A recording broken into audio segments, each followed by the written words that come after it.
Assalamualaikum warahmatullahi wabarakatuh. Bertemu kembali kita di channel Mukhtarifan Alwan. Seperti biasa, di channel ini kita membahas tentang persoalan hidup. Kemudian kita akan mencari solusinya di dalam Al-Quran. Nah, pada kesempatan hari ini kita menghadirkan kembali Pak Semangat untuk membahas terkait dengan penyakit kolbu. Nah, penyakit kolbu jenis apa pada hari ini yang akan dibahas oleh Pak Semangat? Langsung saja kita ke Pak Semangat. Assalamualaikum Pak Semangat. Waalaikumsalam warahmatullahi wabarakatuh. Apa kabarnya Pak Semangat? Alhamdulillah sehat dan baik. Wah, udah berapa kali di video ini Pak Semangat, di channel ini? Kalau ditanya berapa kali saya nggak pernah ngitung. Nggak pernah ngitung? Ya nanti cek aja lah sendiri ya. Waduh. Berapa kali tayangan gitu. Sudah cukup banyak ya kayaknya dihadirkan di sini. Mungkin. Ya Pak Semangat ya. Menjadi narasumber ya. Oke. Di video yang lalu Pak Semangat membahas tentang penyakit kolbu ya Pak Semangat ya. Iya. Nah hari ini penyakit kolbu lagi. Nah, penyakit kolbu jenis apa nih Pak Semangat ya? Yang mau kita bahas. Kalau ditanya jenis penyakit kolbu apa, yang pasti ya setiap hari ya mungkin itu kita alami. Mungkin itu kita rasakan. Ya. Masalahnya kita sendiri apa enggak gitu aja. Dari video-video yang lalu itu kan banyak tuh video Pak Semangat penyakit kolbu rata-rata begitu ya Pak, Pak Semangat ya. Artinya penyakit kolbu ini kan banyak jenisnya Pak Semangat. Banyak ya. Udah bolak-balik saya bilang kalau secara garis besar di Quran itu ada 36. 36. Secara garis besar ya, belum pecah-pecahannya. Nah, gitu menurut ya. Al-Quran. Iya. Ya kalau dicek nanti pecahnya yang lebih daripada itu. Lebih dari itu. Ini masih secara garis besar ya Pak Semangat ya. Secara garis besar aja. Nah, kalau ditanya malam hari ini kita mau bahas kolbu apa? Ya maunya kolbu apa sih? Iya, ini sajalah saya balikkan dulu kepada saudara Asril. Dalam keseharian Asril, pernah nggak merasakan yang namanya kesombongan, keangkuhan, sok, mentiko, kemplelet? Nah, Pernah. Artinya kalau udah sombong kayaknya angku, kemelelet, mentiku kayaknya itu udah sepaket itulah ya. Udah satu paket Pas banget. Jadi nggak salah lah ya. Nggak salah. Pernah. Kenapa saya tanyakan kepada saudara Asril? Iya. Ini kan memang bisa dibilang kesannya sih biasa-biasa saja. Iya. Kesannya sih nggak sombong. Kesannya sih nggak angkuh. Kesannya manusiawi sih begitu ya. Iya, manusiawi pada umumnya lah. Tapi kan nanti kan bisa kita cek loh. Nah, munculnya dari mana sih kesombongan itu? Itu yang terpenting Pak Semangat ya. Makanya kenapa nih saya tanyakan di awal? Inilah yang mau kita bahas. Jenis penyakit kolbu atau penyakit hati kalau secara Quran itu namanya hamiyah. Nah, gitu ya. Yang diartikan dengan kesombongan. Sombong. Kalau begitu kita cek ya Pak Semangat ya. Mau langsung ayat? Boleh. Karena menarik kayaknya sih Pak Semangat. Saya ambil Pak Semangat. Ya, kalau mau dicek itu di surat Al-Fat. Surat yang ke-48. Ayat 26. Ayat 26. Oke Pak Semangat. Saya buka Pak Semangat. Surah ke-48 permisa. Ayat 26. Oke, Pak Semangat. Saya bacakan ya Pak Semangat. Oke, silakan. A'udzubillahi minasyaitonirrajim. Bismillahirrahmanirrahim. Idz ja'alal ladzina kafaru fi qulubihimul hamiyatal jahiliyah. Nah, sampai di situ dulu. Oke. Kenapa saya bilang tadi ada jenis kesombongan? Kalau ini kan sangat jelas di sini plotnya yang sombong itu siapa? Iya. Kalau secara versi ayat ini ya. Karena di sini diawali dengan kata idz ja'alal ladzina kafaru. Ya kan? Iya, betul. Berarti ketika orang-orang kafir itu menjadikan apa yang dijadikan? Fi qulubihimul hamiyah. Di dalam kolbunya, di dalam hatinya sebuah kesombongan. Hamiyah. Kesombongan yang bagaimana? Hamiyatal jahiliyah. Kesombongan jahiliyah. Jahiliyah pada umumnya kan diartikan dengan bodoh. Bodoh, betul. Kan gitu kan, pada umumnya dengan bodoh. Karena kebodohan itulah makanya sombong. Oh, begitu. Tapi masalahnya kalau kita bicara plot ayat ini, di sini adalah orang-orang kafir. Kan gitu kan. Nah, kenapa orang itu suka menjadikan di dalam hatinya itu adalah kesombongan? Ya karena jahiliyah. Oh, jadi karakter kafir seperti ini begitu, Pak? Makanya saya tanyakan tadi kan gitu kepada saudara Asril tadi. Pernah nggak merasakan ini? Nah, gitu. Artinya ketika saya sombong, saya terindikasi kafir begitu lah ya, Pak Semangat ya? Nggak gitu. Oh, nggak begitu? Bukan terindikasi kafir. Dia memang pada dasarnya bukan terindikasi lagi. Memang orang kafir itu yang menjadikan di dalam hatinya itu kesombongan. Kesombongan. Memang dia jadikan. Jadi hatinya itu memang diisi, kalau pakai bahasa anaknya gitu, diisi dengan kesombongan-kesombongan. Karena kesombongan ini walaupun di sini adalah hamiyah jahiliyah kan gitu kan. Kesombongan yang orang-orang jahiliyah, orang-orang yang bodoh. Iya. Kesombongan ini kan bisa muncul dari jabatan, kekayaan, keturunan, kan bisa muncul dari situ. Iya, yang menyebabkan hatinya tuh meninggi begitu ya? Iya. Ya kenapa saya bilang dari jabatan? Kita punya jabatan bisa sok kan? Bisa. Bisa mentiko berpeluang kan? Sekali. Seakan-akan kita yang berkuasa. Iya. Betul. Di situ muncul mentikonya. Mentiko sombong juga kan? Nah, gitu dia. Otoriter begitu. Kalau kita punya harta banyak, bisa lagi. Bisa kali. Bisa kali. Ya kan? Walaupun orang semuanya mengejar tentang yang namanya kekayaan. Iya. Tapi kan nggak harus sombong juga kalau sudah dapat kekayaan itu. Keturunan juga bisa memunculkan kesombongan. Coba generasi kita itu lebih lah, ya kan? Dibandingkan dengan yang lain. Itu juga bisa muncul kesombongan dari situ. Makanya kan plotnya di ayat ini, kenapa langsung bahasnya dibilang orang-orang kafir, yang dia menjadikan di dalam hatinya itu kesombongan. Kesombongannya bagaimana? Kesombongan yang jahiliyah. Kesombongan yang, kalau pakai bahasa caranya gini ya, bodoh. Berarti bodoh itu kan nggak punya ilmu. Iya, nggak ada data begitu. Nggak ada data, kan gitu kan. Tapi dia ya mentiko saja. Sok saja. Kemelalet aja. Padahal mungkin dia tidak sadar yang dihadapan itu siapa atau bagaimana orangnya, sehingga dia ya sombong aja. Karena dengan contoh tadi, dari mana munculnya kesombongan? Kan saya bilang tadi kan bisa dari jabatan, kekayaan, keturunan. Kan itu sih logisnya kan di situ orang. Iya, betul. Karena orang hidup itu biasanya yang dicari keturunan, kekayaan, jabatan, kan gitu kan. Biasanya kan gitu, untuk regenerasi. Ada objek yang biasa seperti itu kan. Makanya kan munculnya di situ. Yang namanya hamiyah itu di situ. Yang kita perlu hati-hati di situ. Kita kerja dari pagi sampai sore, mungkin nggak cukup lembur lagi sampai malam, ya kan? Untuk mendapatkan yang namanya kekayaan atau harta. Ya kan? Seharusnya kalau kita cek dengan capeknya kita, letihnya kita mengejar yang namanya dunia tentang harta kekayaan tadi, apakah pantas itu kita sombongkan? Seharusnya kan enggak. Orang kita kerjanya juga capek, lembur segala macamnya. Seharusnya disyukuri lah. Ya kan? Seharusnya dihemat lah. Nggak perlu disombongkan. Kalaupun kita selama ini menyuruh anak kita sekolah yang pintar, supaya mendapatkan kedudukan kejabatan yang enak, ya kan? Ya. Kan kedudukan jabatan itu kan juga seharusnya juga nggak harus disombongkan. Iya, yang namanya jabatan seharusnya digunakan untuk mengayomi. Iya. Yang namanya harta seharusnya digunakan untuk membantu yang miskin. Bisa seperti itu. Harusnya seperti itu begitu ya. Walaupun sebetulnya namanya jahiliyah ini nggak kenal kaya, nggak kenal miskin. Ya sombong-sombong juga. Gitu. Artinya kan ini sudah menjadi karakter. Kalau seperti itu, ini kan berarti sudah lama dia seperti itu ya Pak Semangat ya? Kalau dibilang sudah menjadi karakter, mungkin belum. Belum ya? Mungkin belum.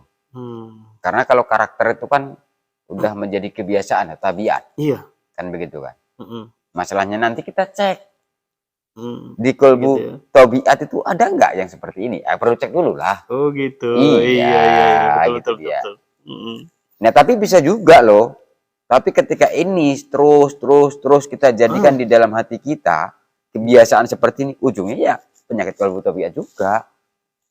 Taubat itu kan kebiasaan, karakter, betul. kelakuan. Nah, dia seperti itu. Menjadi sifat begitu. Menjadi sifat. Ya? Tapi ntar dulu lah, jangan memfonis ke sana dulu.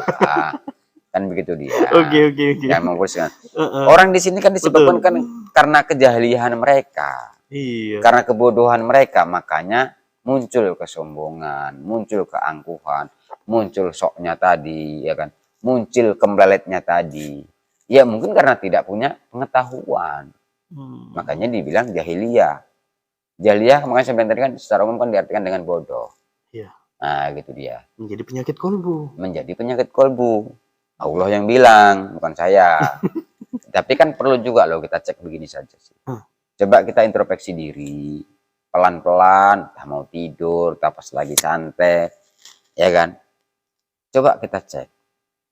Kita sombong tuh munculnya dari mana? Ketika dari hati kita, itulah penyakit. Nah, kan makanya Allah bilang ini penyakit hati. Iya. Tapi kebanyakan sih dari kolbu memang. Dari hati. Cuman kan orang mikir kan ini kan suatu hal yang biasa. Iya, betul. Ya kan? Tanpa dia sadari seakan-akan ya biasanya kayak gitu biasa aja lah. Iya. Bahkan kalau orang di luar sana, karena kebiasaan bapak tuh juga masih sering nongkrong atau duduk minum di warung kopi, ya orang itu akan dengan gampangnya bilang begini, ya kami sombong wajar lah, orang kami kaya, kami punya. Lalu kalau dia berhak ngomong kayak itu, orang miskin nggak berhak ngomong kayak itu rupanya. Tapi mereka akan membalikkan fakta. Apa yang kau sombongkan? Udah miskin, ya kan? Sombong pula, dia akan lebih mentikonya. Karena secara eksistensi dia memang lebih ada. Iya.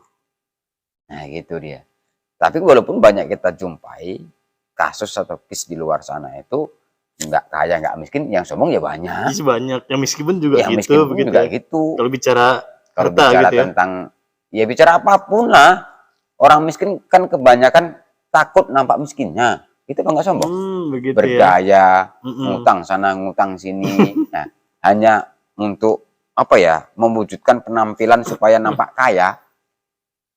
Itu kan sok tadinya itu kan. Iya betul. Iya kan? Kan sama halnya dengan orang yang tadi. Gak ada bedanya. Sama-sama jahiliyah. Jadi ibaratnya jahiliyah ditantang oleh jahiliyah ini jadinya nih. Jahiliyah bertemu dengan jahiliyah gitu. Biasanya gitu. Karena ketika dia bertemu dengan orang mukmin akan beda. Oh begitu ya. Nah, biasanya sombong ini ya misalnya lah gini sajalah. Ketika selama ini, nah Asril ada saudara atau satu pekerjaan, ya kan? Dia menyombongkan dengan mungkin dengan habis gajian dia beli motor baru. Iya. Tengok nih keretaku baru nih. Ini seperti itu kan? Iya betul. Secara insan Asril merasa panas apa enggak? Secara iya psikolog ya. Panas kan? Terpancing gitu Pak. Terpancing kan? Iya. Padahal kata hamiyah ini juga dipakai untuk nama neraka. Bisa juga diartikan dengan panas, membakar. Sebenarnya seperti itu. Jadi terpancing panasnya. Terpancing panasnya. Waduh. Sama halnya akan muncul juga kesombongan yang dikategori hamiyah tadi. Sama-sama jahiliyah kalau gitu. Sama-sama jahiliyah, apa bedanya? Ya kan? Iya. Tapi ketika bicaranya orang mukmin akan berbeda. Beda. Kenapa berbeda? Coba selanjutnya aja. Oke. Fa'anzalallahu sakinatahu ala rasulihi wa 'alal mu'minin. Di situ Allah menuzulkan yang namanya sakinah. Ketenangan. Ya, ketenangan. Atas siapa? Atas Rasulnya. Terus siapa lagi? Atas mu'minin. Orang-orang yang beriman. Ya. Jadi Allah itu akan menuzulkan yang namanya sakinah. Ketenangan dalam hati Rasulnya. Yang kita kategori secara umum itu ya Rasul itu banyak, tapi spesifik di ayat ini adalah Muhammad SAW. Karena nanti kita nanti coba kita cek ulang peristiwa atau asbab nuzul ayat ini kan nanti ada. Oh ada. Nah, jadi yang disebut di sini adalah Muhammad SAW dan juga mukmin-mukmin yang lain. Mukmin ini kita bisa juga artikan dengan orang-orang yang beriman. Nah gitu dia. Berbeda ini kan. Ketika orang-orang mukmin dia sakinah, tenang. Tapi ketika orang-orang kafir yang jahiliyah, dia sombong, angkuh, sok, begitu, kemelelet. Beda dia. Iya, betul. Gitu dia. Jadi bisa juga ditimbal balik. Ketika orang mukmin menghadapi orang jahiliyah, dia akan punya qalbu sakinah. Yang tenang dalam menghadapi orang-orang yang jahiliyah tadi. Artinya nggak terpancing gitu? Nggak terpancing. Dengan kejahilan itu tadi? Iya. Dengan kesombongan begitu ya Mas? Iya. Karena apa? Situ kan ada lagi selanjutnya itu. Kita lanjut. Walzamahum kalimatat taqwa wa kanu ahaqqa. Nah, sampai di situ dulu. Jadi Allah juga sudah, kalau secara defakturat mewajibkan ya. Saya menetapkan aja lah. Allah juga sudah menetapkan yang namanya kalimat takwa. Dan inilah yang dipakai orang-orang mukmin. Dia cermat. Takwa ya. Dia teliti. Dia hati-hati. Ya kan? Ya. Ya modalnya apa? Ya sakinah. Kenapa makanya dia bisa cermat, dia bisa teliti, dia bisa hati-hati. Ini dibutuhkan ketenangan ini. Kan begitu dia. Ya. Maka inilah yang ditetapkan Allah. Jadi orang-orang mukmin dan Rasul ini berpegangan kepada ini. Sakinah ya? Iya, kalimat takwa itu. Berbeda kan dengan orang-orang yang di atas tadi kan? Iya. Yang di atas tadi, iya nggak tahu data, udah bodoh, nggak tahu ilmu segala macamnya.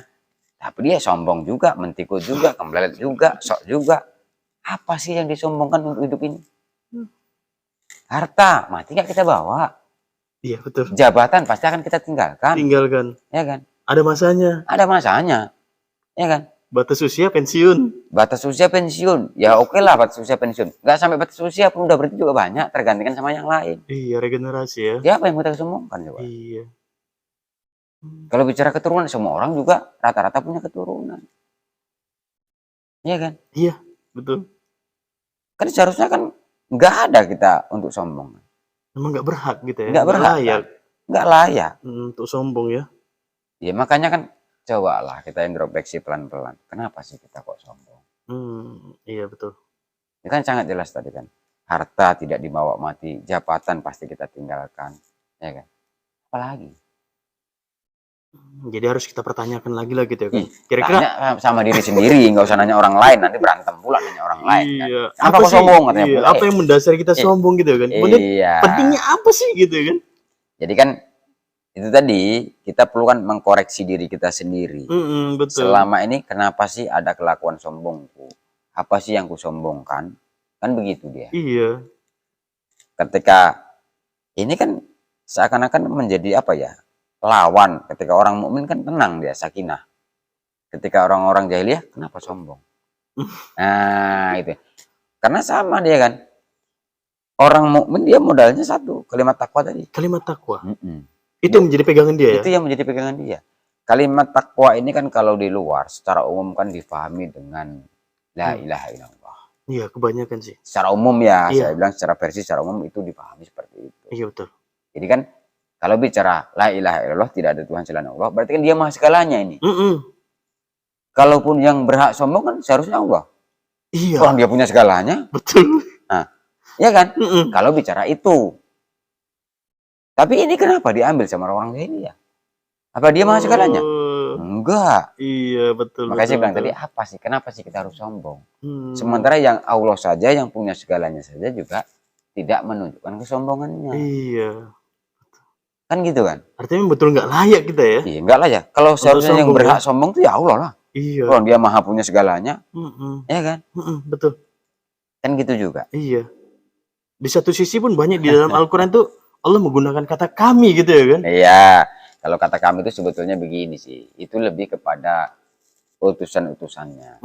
Kalau di sini kan disebutkan tadi kan ada Rasul, ada mukmin, kan gitu kan. Juga ada kata ahlul. Itu kan ahlul dari keluarga mukmin, ahlul dari Rasul kan. Iya.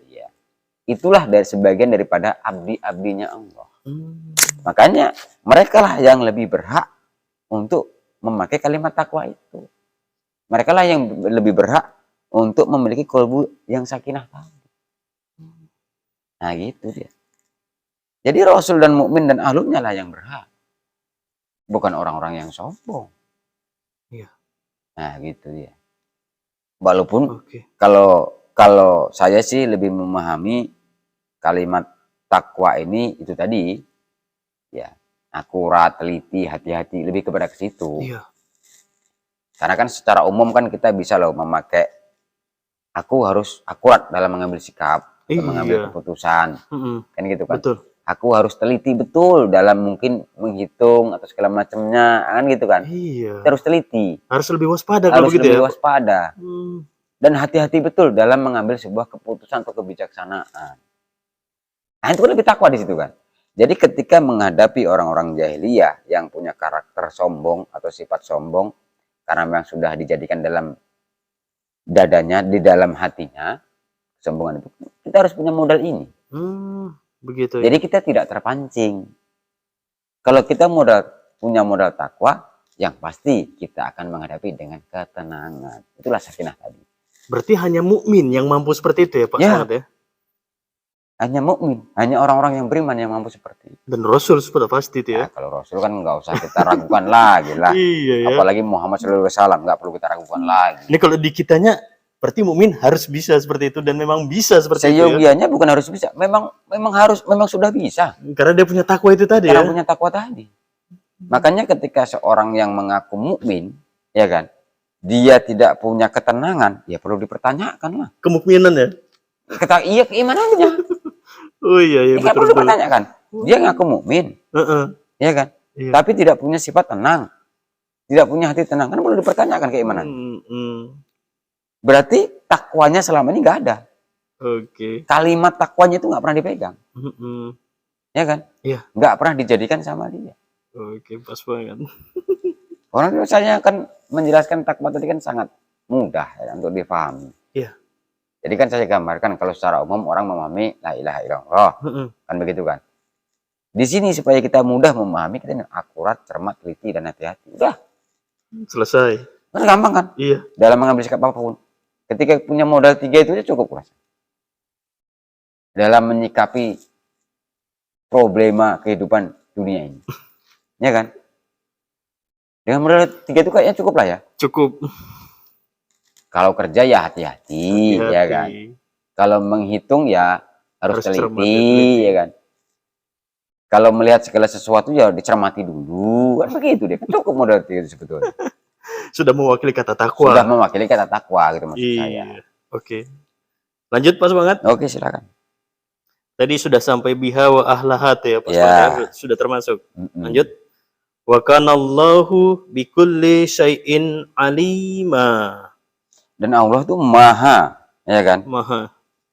Maha mengetahui sesuatu, segala sesuatu. Apa yang kalau di dalam kolbu kita begitu ya Pak Semangat? Ya iyalah, kita kan ciptaannya, kita kan makhluknya. Ya Allah tahulah. Kalau kita sombong, Allah akan tahu siapa yang sombong, siapa yang betul-betul beriman, itu Allah tahu. Nah kalau kis di ayat ini kan peristiwanya kan ketika Rasulullah lagi mau berangkat umroh. Yang di saat itu dihadang atau dicegat sama orang-orang kafir Quraisy di namanya itu Lembah Hudaybiyah lah. Lembah Hudaybiyah. Itu jaraknya kurang lebih 20 atau 20 km dari Mekah. Ya gitu dia. Di situ ketika Rasul mau berangkat umroh dengan orang-orang mukmin dihadangnya, sudah terjadi argumentasi atau terjadi negosiasi yang cukup alot sehingga memunculkan beberapa poin perjanjian. Terjadi kesepakatan. Nah ini orang-orang yang jahiliyah ini kok sok pula. Oh gitu. Kok mentiko pula, kok sombong pula, kok mereka pula yang ngajak buat perjanjian. Ya kan? Ya kalau kita lihat secara peristiwa berapa kali peperangan, ya kan? Kita lihat aja cek perang yang habis dihadapi orang, perang Khandaq. Kan digunakan sama Rasul. Iya. Ya kan? Tapi kenapa ini kok masih mentiko juga? Oh begitu. Iya. Seharusnya kan nggak punya keberanian. Iya. Tapi dia tetap kemelelet. Tetap tinggi hatinya tetap begitu tinggi. ya Pak. Iya.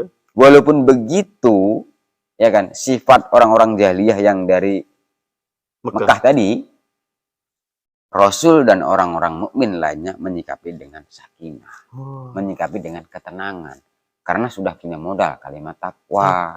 Nah, gitu dia. Begitu. Walaupun secara umum kalau kita baca atau secara sekilas kita pahami, isi dari perjanjian itu kesannya merugikan orang-orang mukmin.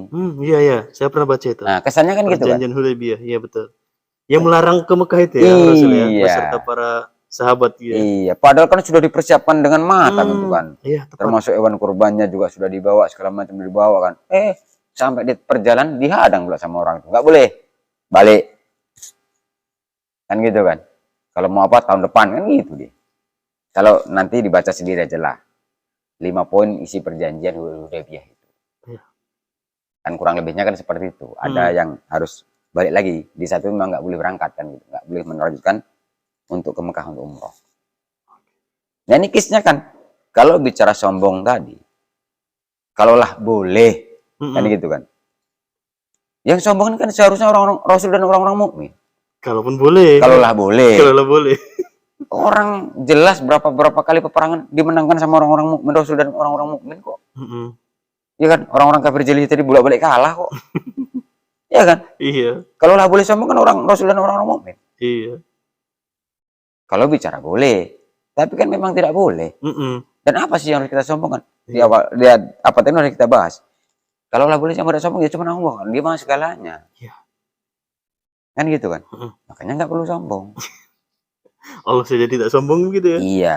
Kenapa kita harus sombong? Kenapa kita harus sombong? Iya pula. Tapi bisa juga nanti kita cek. Ada loh ciri-ciri jahiliyah. Oh, begitu. Iya. Kenapa dia kok sombong? Kenapa dia kok angkuh? Kenapa dia kok sok? Kenapa kok dia kemplelet? Ada ciri-cirinya. Begitu ya. Iya. Jadi biar kita paham apa yang dikatakan jahiliyah. Oke. Kalau secara umum kan versi Depak itu diartikan bodoh. Iya, kebanyakan diartikan dengan bodoh. Kalau nanti Asril ada waktu atau memang mau kita kupas nanti. Oke. Ciri-ciri jahiliyah itu yang bagaimana sih? Video selanjutnya nanti Pak Semangat. Gitu dia. Iya, akan kita bahas. Jadi ciri-ciri jahiliyah itu bagaimana sih? Ada berapa sih? Kayaknya menarik gitu ini Pak Semangat. Semangat. Ya? Iya. Sepertinya menarik. Artinya gini, kita kan yang kita pahami bodoh itu kan ya udah sekedar aja begitu kan. Iya. Secara umum jahiliyah ya bodoh kan gitu kan. Iya. Ya kan kita harus ngerti sih jahiliyah itu yang kayak mana sih? Bagaimana? Masa diartikan dengan bodoh gitu saja? Kan gitu kan. Nanti ada ciri-cirinya jahiliyah. Oke. Nah, ya mungkin lain waktu lah ya. Lain waktu di video karena hari ini kan kita membahas tentang penyakit hati atau penyakit kolbu. Ya, hamiyah. Sombong tadi kan gitu kan. Nah, makanya perlu dicek sendiri kenapa ini diartikan dengan penyakit hati. Coba cek itu munculnya dari mana. Nah, gitu dia. Segala sesuatu yang beranjak dari hati itu penyakit. Inilah ini kalau bicara tentang kesombongan tadi ya. Nah, gitu dia. Makanya itu yang perlu kita cek. Kan Allah nggak mungkin salah ini kan. Iya, nggak mungkin. Ketika menjelaskan bahwasanya orang-orang kafir itu sudah menjadikan di dalam hatinya itu kesombongan. Kesombongannya bagaimana? Kesombongan yang jahiliyah. Masa Allah salah? Kan nggak mungkin salah. Allah kan maha tahu. Iya. Allah kan maha mengetahui kan. Betul. Maha mengilmui gitu loh. Makanya kita tinggal balikkan ke diri kita sendiri aja. Kita cek loh kolbu kita, hati kita. Kesombongan ini munculnya dari mana? Kalau kesombongan, sok, mentiko, komplit itu muncul dari sini, itulah penyakit yang harus diobati. Itu yang mau saya tanyakan. Pertanyaan terakhir Pak Semangat. Ini tadi penyakit kolbu ya Pak Semangat ya. Penyakit kolbu hamiyah. Ini kira-kira bisa nggak disembuhkan penyakit kolbu ini? Artinya gini, ini kita sudah lama nih ya kan gitu. Apa ya, terindikasi penyakit kolbu ini, kesombongan. Ya. Ini bisa nggak kira-kira diobati? Artinya disembuhkan kembali gitu? Bisa lah. Kenapa saya bilang bisa? Kan saya pernah membayan di surat Yunus 10 ayat 57. Kan ada wasifah ulima fisudur di situ. Iya, betul. Nah, mengobati yang ada di dalam dadamu. Yang dalam dada apa? Ya hati. Kolbu. Kalau itu udah jelaskan berarti ada obatnya. Iya, seperti di ayat ini juga gitu ya. Itu dia. Jelas berarti di ayat ini. Ini termasuk ayat yang solutif kalau begitu nih. Enggak ada ceritanya. Orang Allah udah bilang kok di 1057 kok. Iya, betul. Fisudur. Artinya di ayat ini Allah nggak hanya sebatas memberi info bahwasanya ini jenis penyakit kolbu, tapi di sini Allah memberikan solusi juga ya, gitu ya. Pastilah. Takwa dan sakinah begitu ya, pas banget ya. Wow. Ya makanya kalau nggak mau sombong ya takwa lah. Ya kan? Iya. Di situ kita juga mendapatkan legalitas mukmin begitu ya, pas banget ya. Wow. Makanya itu tadi nggak usah sombong lah. Apa yang kita sombongkan? Semua kan kita tinggalkan dunia ini kok. Iya kan? Tepat mungkin sekali.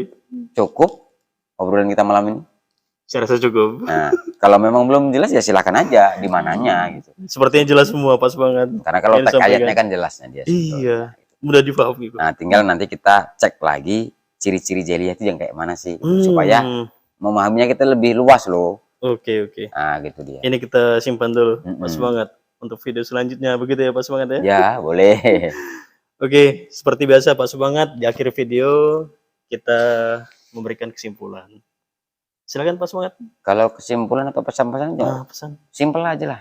Jangan pernah sombong. Sesimpel itu ya Pak Subangat ya?